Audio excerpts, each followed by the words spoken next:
Om Vakratunda Mahakaya Suryakoti Samaprabha Nirvignam Kuru Me Deva Sarvakaryeshu Sarvada Om Shri Mahaganapataye Namaha Om Shri Gurubhyo Namaha Harihi Om Sadashiva Samarambham Shankaracharya Madhyamam Asmadacharya Paryantam Vande Guru Paramparam Asmad Gurubhyo Namaha Shruti Smriti Puranaanam Alayam Karunalayam Namami Bhagavatpadam Shankaram Lokashankaram Shankaram Shankaracharyam Keshavam Badarayanam Sutra Bhashya Kritau Vande Bhagavantau Punah Punah Ishwaro Gururatmeti Mukti Bheda Vibhagine Vyomabhat Vyapta Dehaya Dakshina Murtaye Namaha Om Shri Medha Dakshina Murti Swamine Namaha Om Sahana Vavatu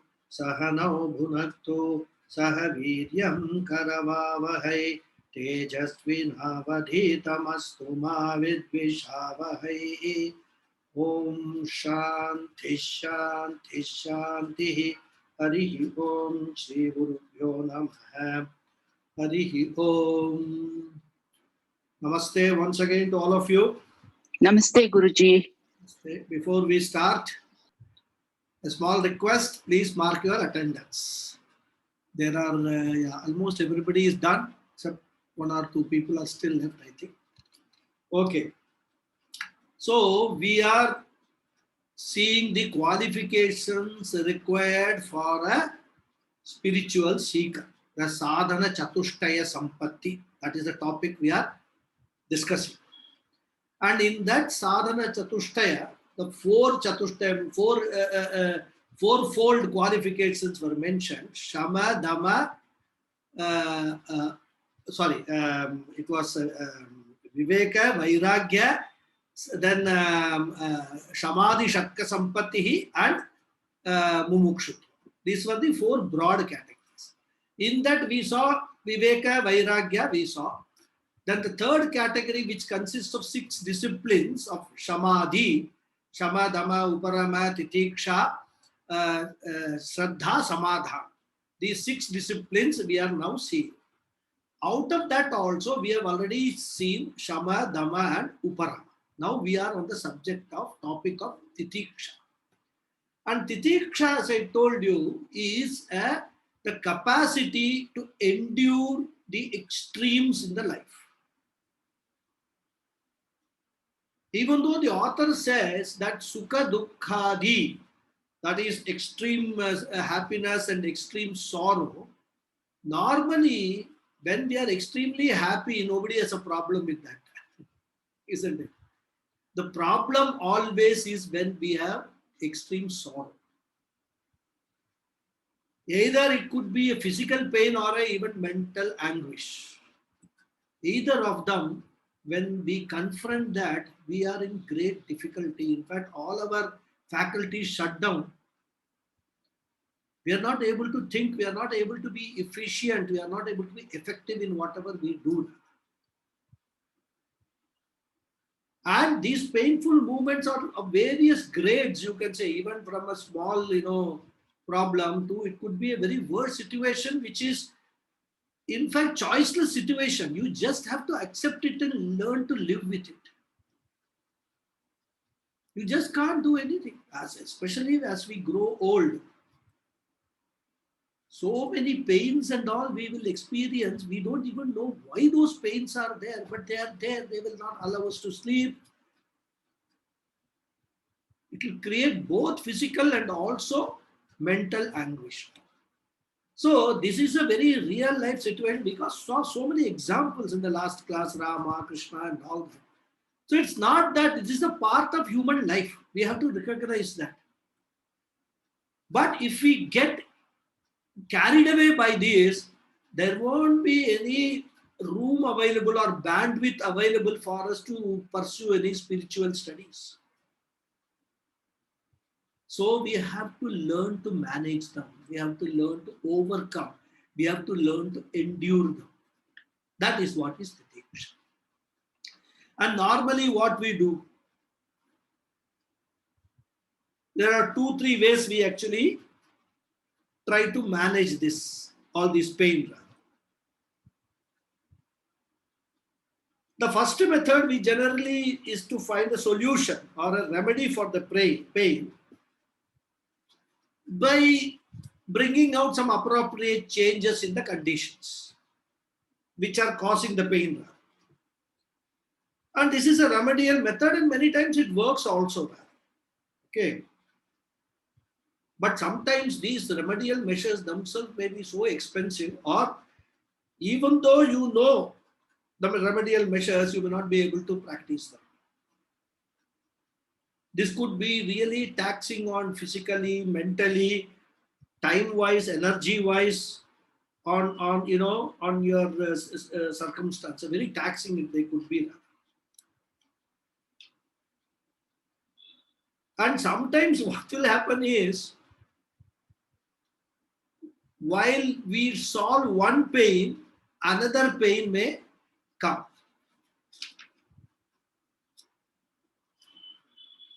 In fact, in Bhagavatam, there is an interesting story. There's not a story, it's an example it gives of a person who is carrying a big load on the right shoulder. So the right shoulder starts paining. So what he does is he shifts that load to the left shoulder. And when he does that, temporarily the right shoulder gets a lot of relief and the pain is reduced to a great extent. And he feels very fine. But after some time, because of the weight, the left shoulder starts paining. So this is the nature of our life also. When we try to get out of one problem by using some remedial measures, some other problem will be, some other pain will replace that earlier pain, right? So this is one method. We try to avoid the pain. Another method we do is we go on tolerating the pain. We say, no, I'm a strong person. I must go on tolerating. We go on experiencing the pain, but what happens is both physically and mentally, the pressure keeps on building because of this pain. In fact, when we go to the gym and all that, this happens quite often. Physical pain, I'm talking about. Initially, it will be there. We'll say, okay, we will tolerate it. And if you actually overdo it, it may lead to a serious problem. So but the second method we do, tolerating this pain. And if it is a mental pain, if you go on, suppressing that pain or tolerating that, at one stage it will explode and lead to very serious psychological consequences. So this is like the steam, the pressure cooker like thing. If the safety valve is not there, the whole cooker will burst. It's there or not working, either way. So we must have a safety valve, especially a mental safety valve. Okay, so this is the second approach many people take, explosion approach, which eventually doesn't solve the problem. But this is not possible always, because some situations may be there. You may be having a lot of mental anguish because of the behavior of your parents or some elders in the family. But you can't do anything. Because if you actually start fighting with them and all that, it is not considered to be good manners. You will be causing them also pain rather at their old age. It is not that they do so many things because they choose to do it. They do so many things because they can't help it. But many people don't understand this. They will fight with their parents or grandparents or whoever it is. So even when you are undergoing a pain, sometimes there may not be any solution to that because of these circumstances, right? So what we will do is we will try to go on, enduring it, and at some stage it will also start psychologically affecting us. So these are the few methods that we normally use whenever we confront some painful situations. But there is a fourth method which Shastra says you can employ. What is that? Mumukshutva, endurance. Endurance does not mean you are suppressing. Endurance means accepting the pain and learning to live with it. That is endurance. And thank God, each one of us has been blessed with this power of endurance by God, by nature. All of us have got that. Probably in very small childhood, it may be in a very, very primitive form. That's why even the child gets a small cut. In fact, whether it pains or not, we don't know. If it sees the blood, it will start wailing. But when we grow up, the endurance also slowly increases.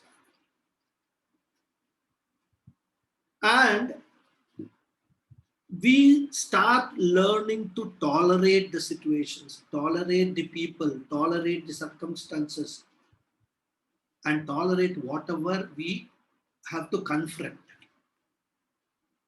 And this endurance levels vary from person to person. It is not the same with everybody, right? And that we can see even within a family, given the same situation, different people react differently to a situation. And the beauty is when this pain is within the tolerance levels, we don't feel the pain at all. Isn't it? As long as we are able to tolerate it, it is not a pain. Only when it goes beyond the tolerance levels, it starts giving us a pain. So what we have to do? We have to increase these tolerance levels. That is the sadhanas which are required for increasing these tolerance levels. We have to undertake those sadhanas. And we have to be careful while doing so that we are not overdoing it in our enthusiasm so that we fall into the first three categories of solution. Tolerance does not mean that we are, bearing it with a grudge. Tolerance means accepting this as a fact of life and learning to live with it.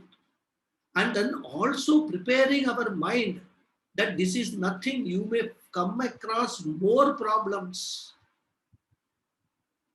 Rama being sent to the forest was the first level of problem for him. Isn't it? Then when Sita asks him to go behind that golden deer and Sita getting kidnapped, bigger problem. And kidnapped without any, nobody knows who has taken her, how she has vanished. Finally, with help of so many, things, including trees and all, Rama finds out that Sita has been kidnapped by this Ravana. But he sends a messenger, Hanuman, to get Sita back. But Ravana is not prepared to give. So the whole problem escalates, a fight, a war with Ravana. A war which Rama does not know whether he is going to win. Because Ravana was such a great warrior, great army here. So what I'm saying is in our life also, when one problem comes, if we think, oh, this is such a big problem, the problem will say, wait, there is one more bigger coming. So we have to keep on preparing, keep on increasing these tolerance levels for more and more worse and worse problems which we could face in our life. And that is where this titiksha is very much required. So this is with the proper appropriate sadhana, we have to increase this titiksha, this threshold of tolerance. All of us have a threshold. The threshold that has to be we have to keep on moving it, right? So the resistance power, both mentally and physically, we have to increase that resistance. In fact, there is it's a joke only. I'm just reminded of that. So somebody asked a question: can you lift an elephant? So this fellow says, no, I can't lift an elephant. How can I lift? No, I'm just a small fellow. The elephant is such a huge one. Then he asked, can you lift a baby elephant? Just born baby elephant. He said, yeah, that I think I can lift. Then he said, suppose you for day one you lift the baby elephant.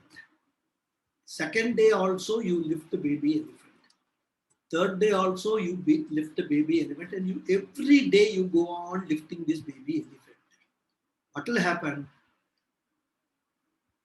The baby elephant will keep growing, but you will be able to keep on lifting the baby elephant. It's a joke because at some stage you will not be able to do that. But the idea is that as we keep on practicing something, our endurance level to bear this pain also increases.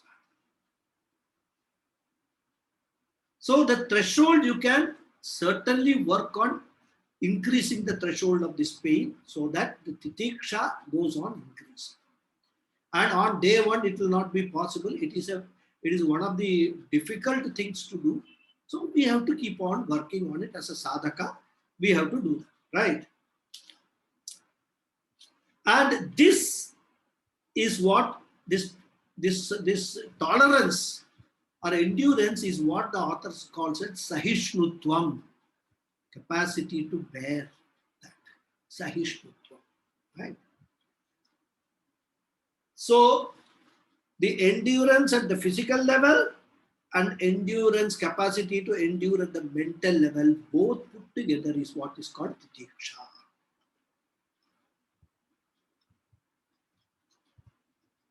And at the physical level, he talks about Shita and Ushna, that is cold and hot. And at the mental level, he talks about Sukha Dukkha, happiness and sorrow.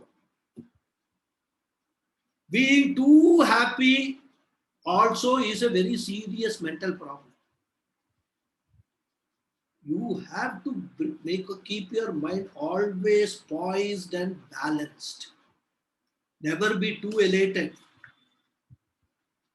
In fact, the doctors advise cardiac patients not to, experience too much of joy or happiness and laugh aloud and all that. They say, don't do that. It is as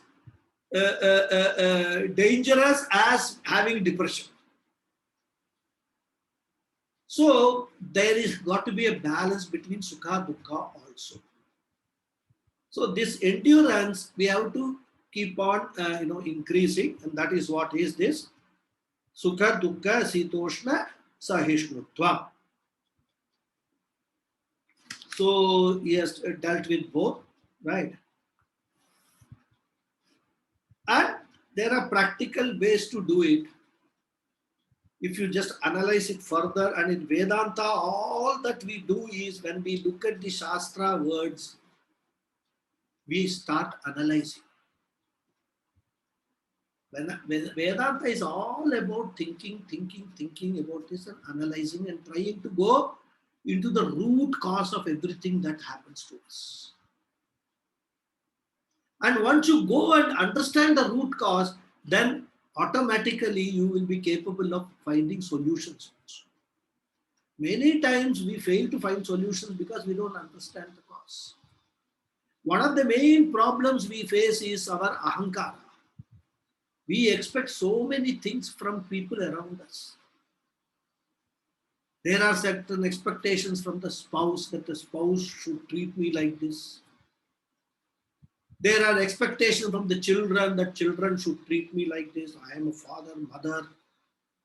They should treat me like this. These expectations we keep on building up. Society, I am a big person in the society. Everybody should treat me like this. My employees should treat me like this because I am their boss. These kind of expectations we go on building. And what happens? When something doesn't happen the way we expect, the pain starts. That is what is the whole process where if we analyze. So what is the way to actually increase the titiksha? One of the ways is reduce the expectations. That will automatically will increase the titiksha. You have nothing to expect from anybody, so if you don't get anything, it doesn't matter. So you can work on titiksha both ways, positive ways also, and in terms of reducing your expectations, by which your sahishnutvam will increase. So all these methodologies are all there in the Shastra, right? So, but one aspect I should mention, when I say respecting, reducing the expectations and all that, that does not mean that you must tolerate any kind of abuse that you are subjected to from anybody, whether it is your children or your spouse or from the society or anybody. It does not mean that, it doesn't mean that you should become very meek and all that. Okay, whatever you do to me, I will endure that. I have got high amount of titiksha. No, it should be purposeful. This endurance, whatever we are talking, should be, purposeful rather. In fact, many of you might have heard one story of a serpent.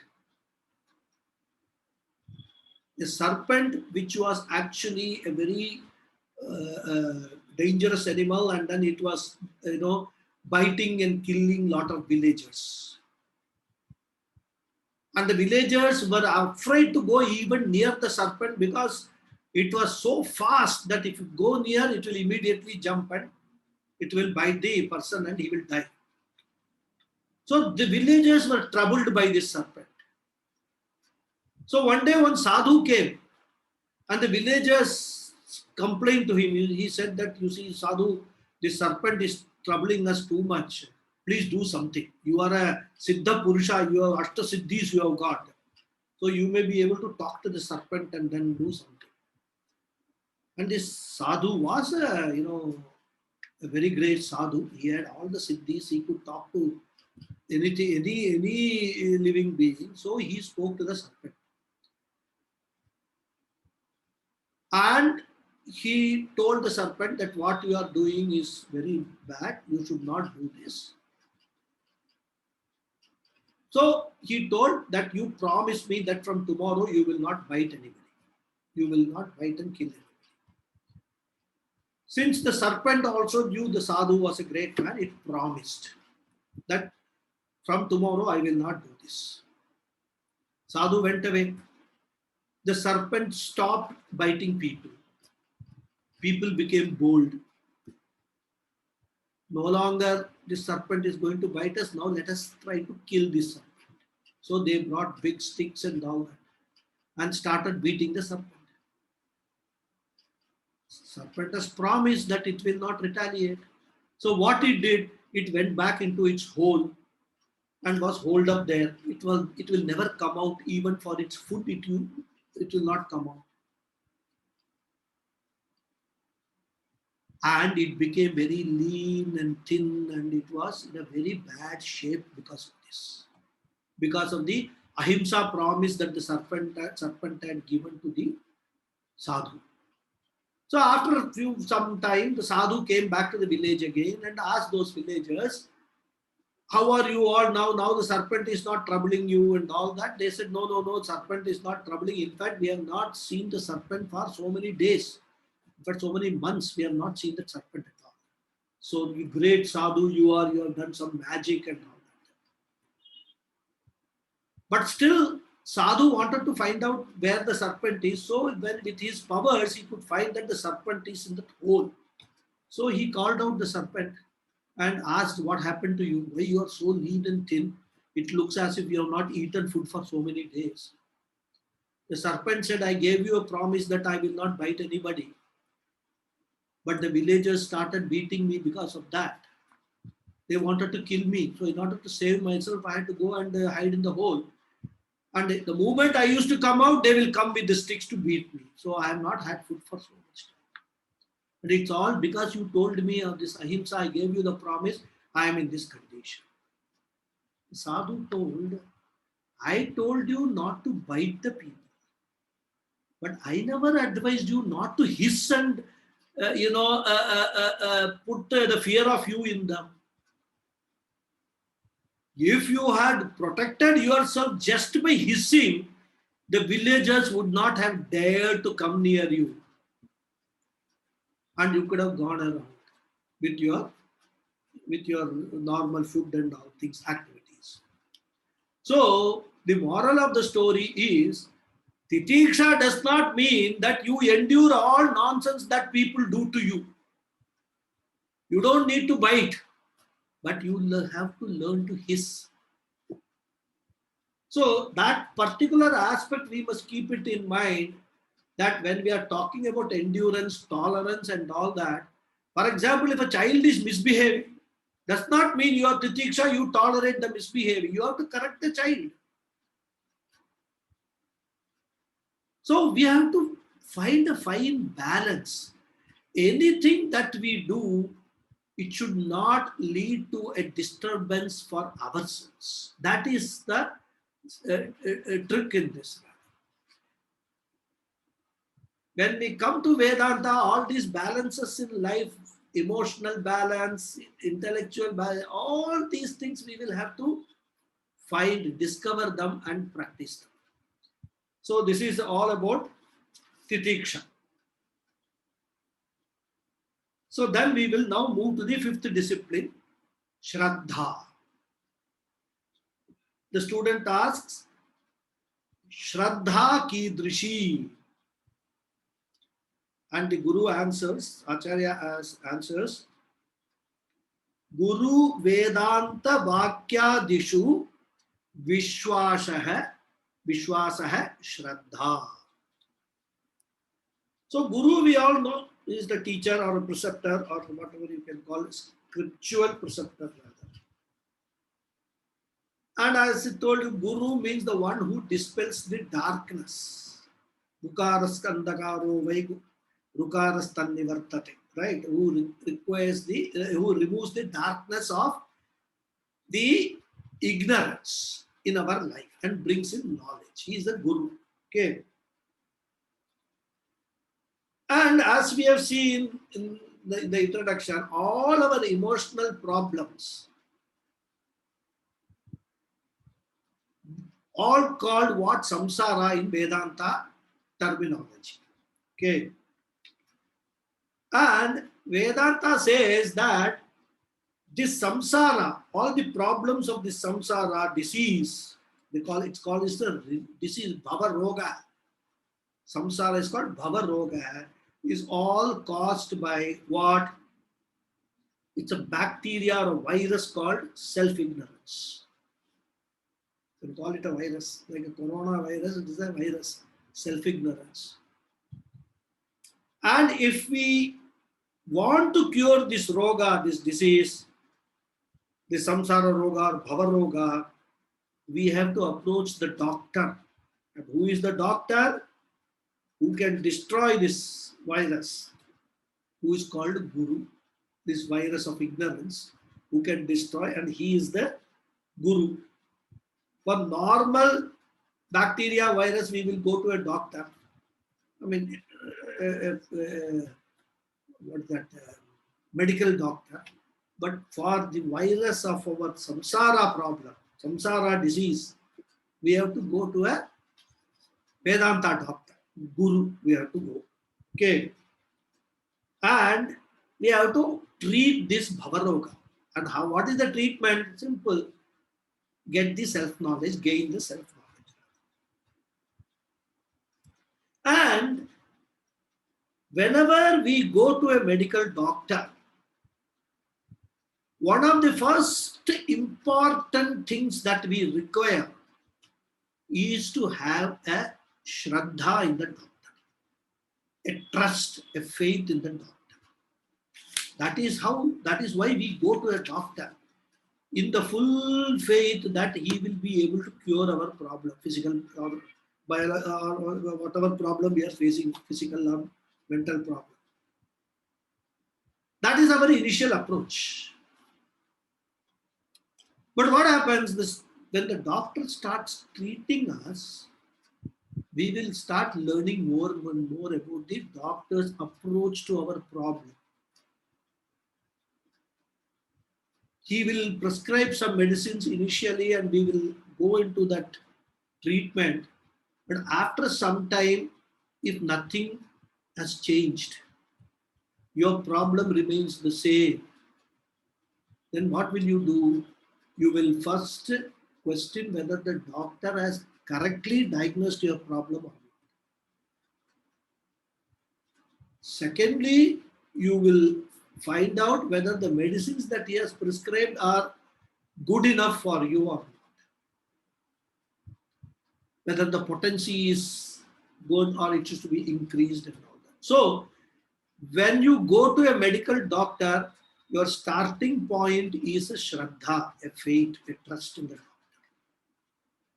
Similarly, when you go to a Vedanta doctor who is going to cure you of your bhavaroga, this disease of samsara, initially shraddha is very much required. It is only after you go to the guru and the guru starts the Vedanta treatment, that you will start understanding whether this treatment is good enough for you or not, or whether you are getting the benefit of the treatment or not, whether the guru is the right guru for you or not. So this is how we have to understand this word shraddha, because many people have this problem. See, our culture, our shastras do not prescribe blind faith, unlike other holy books. If you look at other holy books, nobody is allowed to raise any questions relating to what has been said there.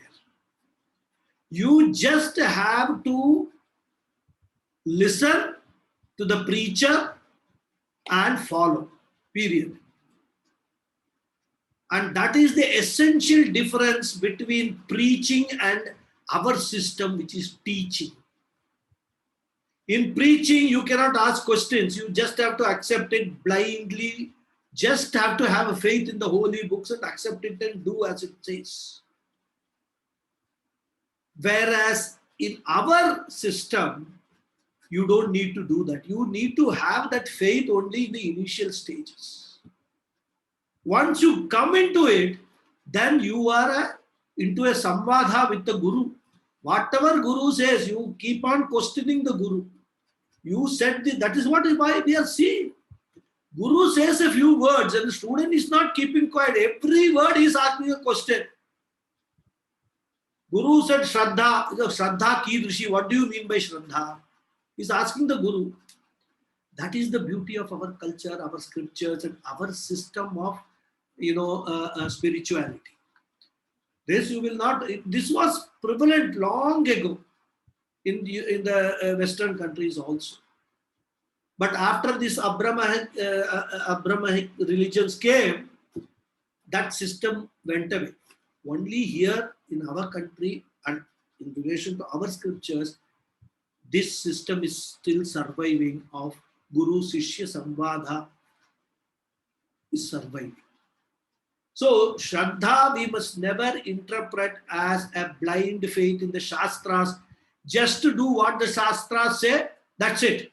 Don't ask any questions. No Guru will tell you that if he's a real Guru. He was an auto driver Guru, he may say that, but he is not a real Guru.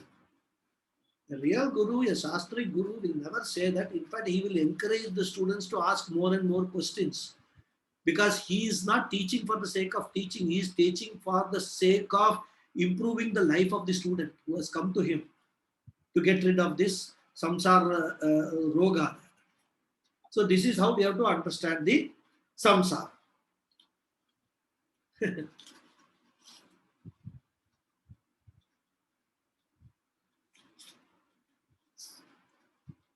There's a Swami Paramatmananda's joke I was remembering. I was just thinking whether I should share it with you or not. Anyway, I will share it. It doesn't matter. Some entertainment. So as I said, the first requirement is to have a faith in the doctor to whomsoever he goes.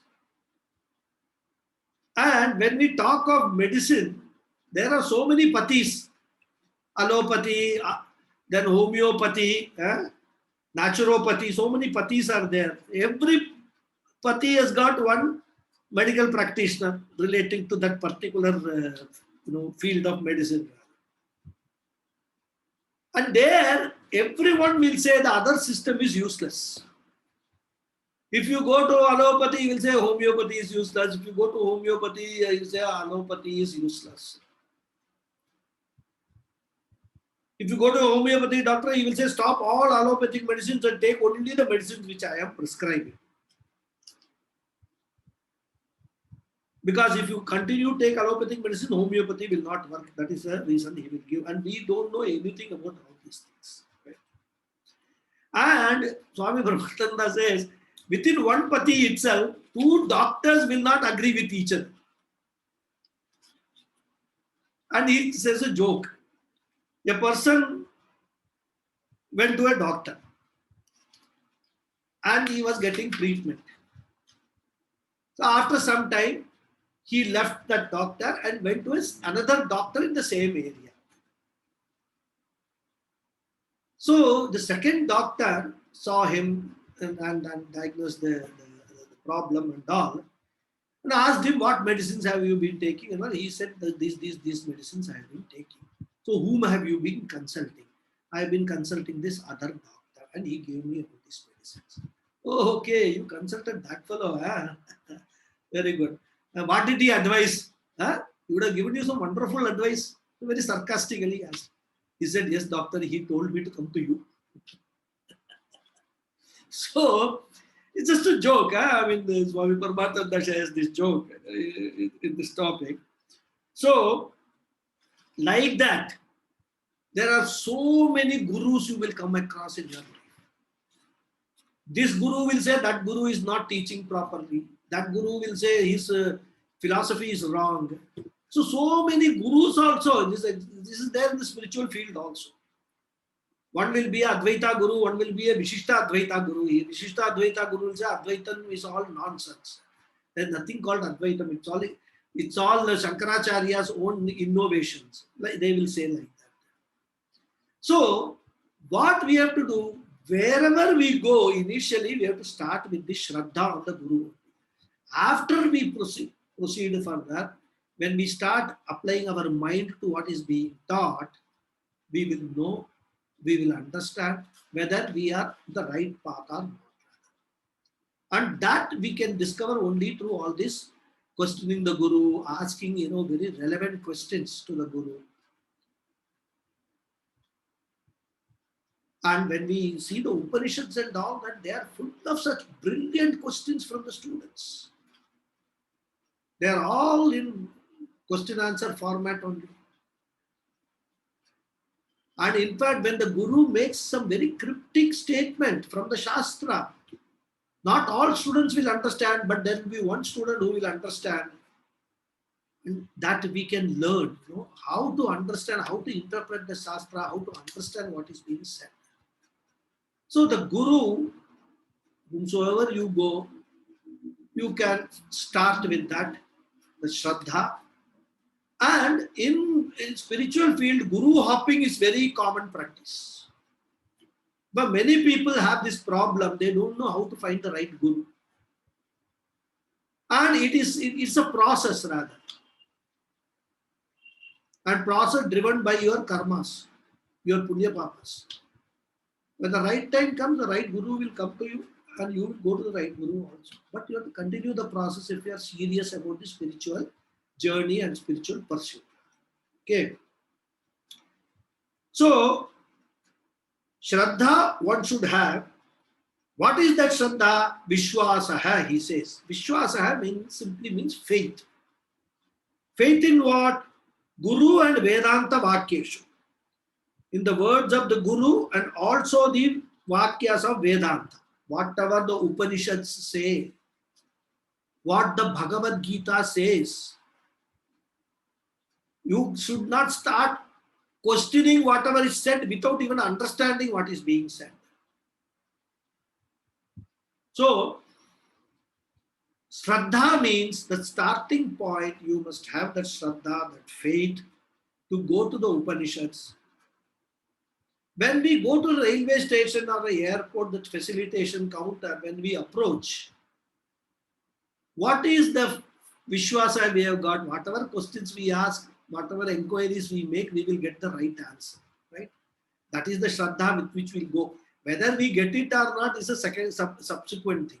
But that Shraddha is there when we approach that counter. That is what the Vishwasa is all about. Okay. And like in the medical field, you have to have faith both in the doctor and the medicine in the initial stages. In Vedanta also you must have, because in Vedanta the medicine is the Shastra Vakyas. So you must have faith or Vishwasa in Guru as well as the Shastra Vakyas. That is what is called Shraddha. Then the last qualification, discipline, Samadhanam Kim, he asks. What is Samadhanam? Because the sixth discipline we said, the last one was Samadhanam. And very cryptic answer the Acharya gives, Chitta Ekagrata. Ekagrata means focusing capacity of the mind, concentration, large attention span. One must develop that large attention span. Many people who do research and all, you should see hours together, they will be working on that one particular thing. Focused totally, not being disturbed by anything. No food, no water, nothing. That is Chitta Ekagrata. What you are doing, totally focused on that. And that is very important, not only for Vedanta, for success in any area of our life. It is directly connected to the Shama, which we talked right at the beginning. Okay. And this is what is called Samadhanam. It is more or less what we talk about Samadhi in Ashtanga Yoga. Okay. And for that, what we have to do in our life, first we have to be very clear about our goal in life. That is very, very important. If we don't know, or we are not clear about the goal in life, what pursuit you will undertake? So, fixing that goal in life is very, very important. What do we want now? What do we want after 5 years? What do we want as in our old age? In fact, that is the most important thing. Many people step into the old age without any preparation, either mental or physical, for facing the old age. And that is why most people you will find when they are old, they are depressed. Because they don't know, they are unprepared totally for something. And the beauty is, they see old people all around. When they are young, they see all the old people suffering and having. And they somehow have got a feeling that I will never face this problem. Irony. Like somebody said, you know, what is the biggest irony? A person going to a burial ground or a cremation ground and thinking that it has happened to somebody else, it will never happen to me. This is the biggest irony of human life. So, when you are young, when you are energetic, when you have got a mental strength, a physical strength and all these things, you know, this tiksha business and all will work because you have the strength with you, the endurance power is there. But when you progress in life, all this power will go on reducing. We will see later the Shadvikaras of life. Apakshiyate. Every part of the body will start losing its function. Mind will start losing its function. And if you have not prepared yourself from now for that situation, you will also end up like so many people are today ending. So this situation, preparing yourself for that, first thing is goal in life has to be fixed. What is the goal? What I want to do when I retire from my service? Many people, especially men, they don't have any idea at all. They just retire one fine day. Till yesterday they were going to the office. They're 60 years. From tomorrow they put one garland and say Tata, bye bye, go home. Finished. This fellow will come and sit. He doesn't know get up and do what. Every day he used to get up, shave, take bath, have breakfast and rush to the office. Today nothing. Total blank and empty. What he will do? So he will immediately find a small, short-term goal. He will do an unusual thing. He will switch on the TV in the morning at 6:30 and sit before the TV. And because he may have a little bit of hearing problem, he will put the volume little high and the wife will be sleeping. Finished. Ready for a Kurukshetra war at 6:30 in the morning. How many of us have not experienced it?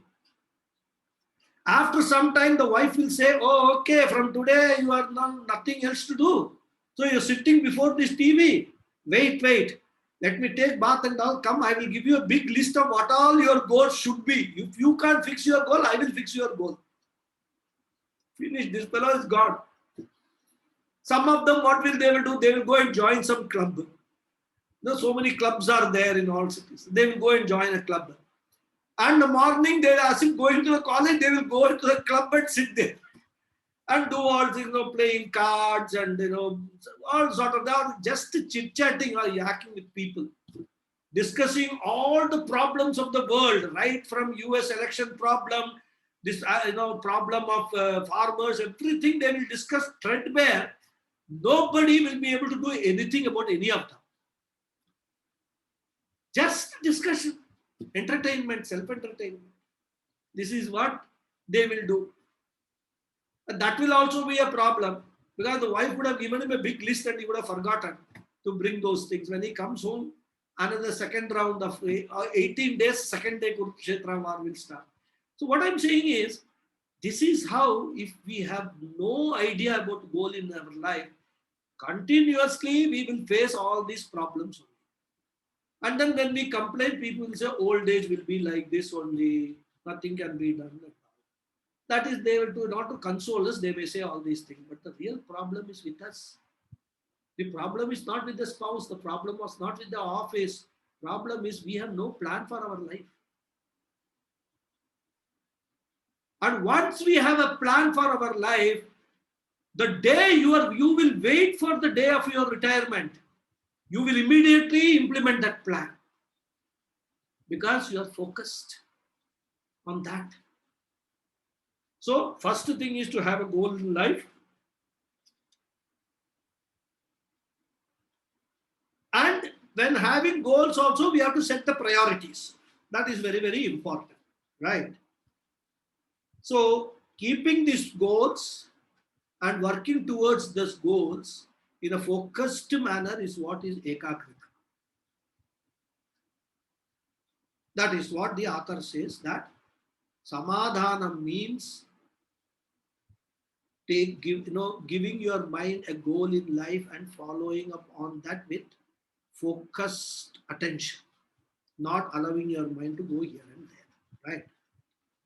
And this includes the focus or concentration required to understand the teachings of the Guru, most important. Why that focus is required? Not just for Laukika business, also for Shastra business also it is required. If you sit in the class and start thinking about 100 things, you may be, as I said, here, but not here. Your mind will not be backing up your sense organs, your ears.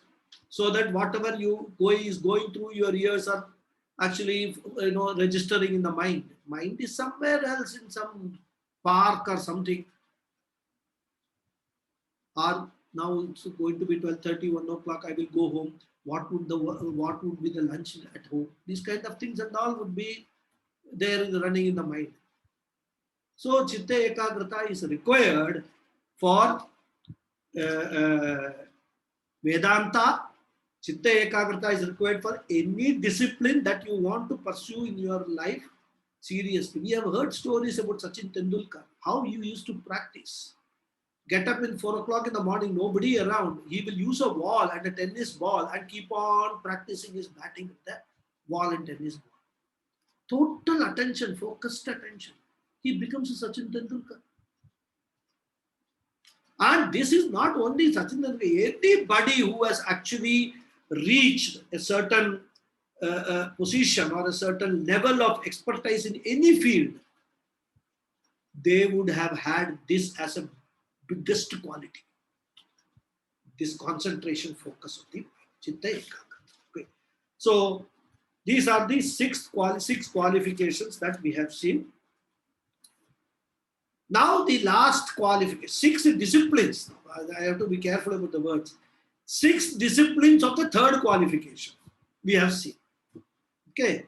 Shama, Dhamma, Uparama, Titiksha, Shraddha, Samadha. These 6 we have seen, and which the author has very nicely explained. Now he comes to the last qualification, which is Mumukshutvam. So the student asks, Mumukshutvam kim? And the Guru answers, Moksho me bhuya iti ichha. Ichha, desire. Here we have to understand ichha not as a mere desire. Tivra ichha, intense desire should be there. Only if you have that intense desire for moksha, moksho me bhuyat, may I become a moksha purusha, a mukta purusha, let me get moksha, iti tivra ichha, a strong intense desire for this moksha. And moksha is what we have already seen right in the beginning, the 5 benefits. Should always, when the moment I say moksha, you must recollect jigyasa nivrittihi, vidyananda praptihi, karpanya nivrittihi, aghata nivrittihi, and dakshata praptihi. These 5-fold formula you must remember. That is what is moksha is all about. And as I keep repeating, moksha is not going to some Vaikuntha and all that. That Vedanta Shastra doesn't say at all. In fact, there are 2 types of mokshas. Muktis they talk about. Sadhyo mukti, mukti here and now. And krama mukti. Mukti, indirect mukti. That is, you go to the Brahmaloka and there you get the Vedanta knowledge and then you become a mukta purusha. Krama mukti. So Vedanta talks about 2 types of mukti. Sadhyo mukti and krama mukti. And sorry. The moksha which we normally talk about is sadhyo mukti. Because krama mukti, we don't know whether we will go to Brahmaloka after our death or not. We do not know the balance of punyam, whether we got enough money to buy a visa and also air ticket to Brahmaloka. We don't know that. That requires a huge amount of punyam currency. So Vedanta says don't depend upon that krama mukti route. Don't go by that route. Sadhyo mukti you choose. Become a moksha purusha in this life itself while you are living. That is what is called mumukshutvam. Intense desire, tivra ichha for moksha. Okay. And this desire for moksha is called mumukshutvam. Okay, that is Sanskrit usage, right? And a person who has got a desire is called a mumukshuhu. So moksha, mumukshutvam, mumukshuhu. Three things. So for a mumukshuhu who has moksha as his goal, we can say he has got mumukshutvam, the quality of being a mumukshu. Okay. And if you have the desire for moksha, there is only one path which leads to moksha, which is that self-knowledge. Na anyah pantha vidyate ayanaya, says the Upanishad, and we see this mantra in Purusha Suktam also.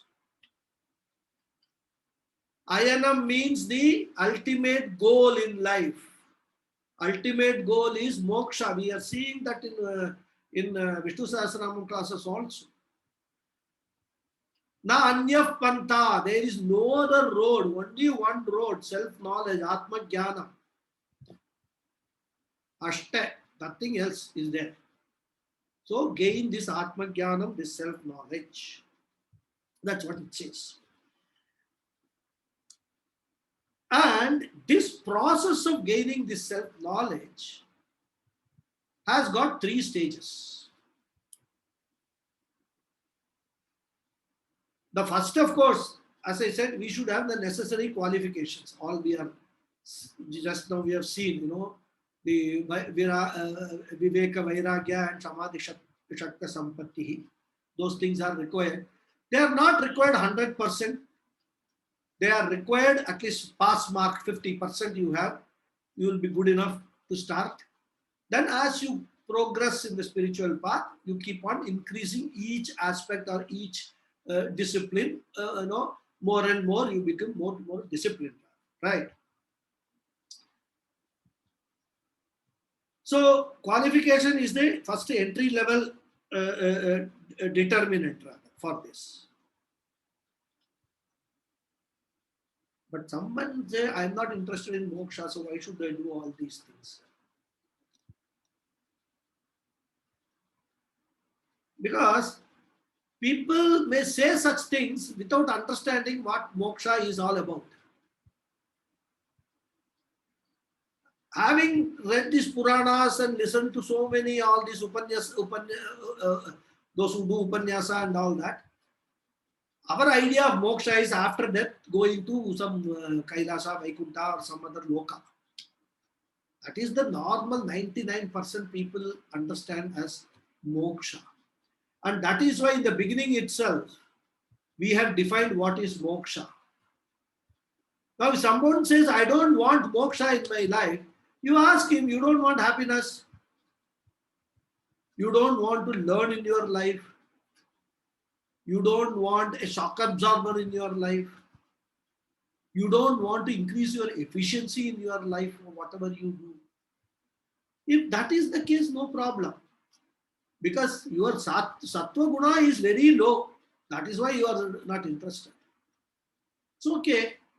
With your tamasa guna, you go on doing whatever you are doing. Whenever your time comes, in whichever birth it comes, you will automatically come to moksha. That's all. So we have to understand what is this concept of moksha very well before we even say yes or no to moksha or to the spiritual pursuit. And mind you, whatever I told about those fivefold benefits of this moksha, they are all practical benefits which every one of us aspires to in our life. We read books for what? Vidyananda Prapti only. We get happiness, whether even if it is a fiction book or whatever, a novel or anything. We get a happiness out of it. Vidyananda Prapti. All here we are saying is that it is connected to the Shastras. When you learn about yourself and what the Shastras have to tell about you, and when you get that knowledge, the ananda that you will get is immense. It will be a permanent ananda. So that is what is this moksha and mumukshutvam is all about. It's time now. We'll continue in the next class. Okay, I'll say the prayers. Any questions we will take. Om Purnamadav Purnamidam Purnat Purnamudachyate Purnasya Purnamadhaya Purnameva Vasishyate Om Shanti Shanti Shanti Harihi Om Shri Gurubhyo Namaha Harihi Om. Thank you all. Any questions? Thank you, Guruji. Thank you so much. Thank you. Thank you. Namaskaram. Thank you, Raghuji. Namaskar. Namaskar. Thank you, Guruji. No questions are there? Namaskar. Namaskaram. Namaskaram. Thank you, Ji. Thank you. So can I close the session with your permission? Thank you, Yes, Guruji. Raghu. Thank you very much. Thank you. Thank you.